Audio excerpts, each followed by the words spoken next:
Hello guys, this is Kuya Mike TV at samahan nyo na naman ako na sagutan itong EPS topic, sample exam. Sa palagay nyo guys, anong tamang sagot dyan? Comment down below sa nakakalam sa sagot niya na. Guys, baka pwede naman makahingi ng inyong share. At pakipalo na rin. At kung yun napupusuan, pakipuso na rin. Kaya ay pakilike.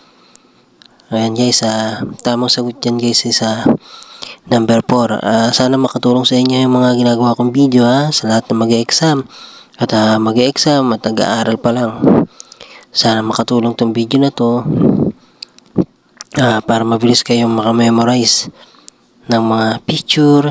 Yan yung mga fill in the blank. Ayan na aking i-upload para naman hindi kayo masyadong mahirapan mag-aaral. Nang sa ganun, mas madali nyo maipasa ang EPS topic sample exam. Number 4 ang sagot dyan kaysa kamsamnida.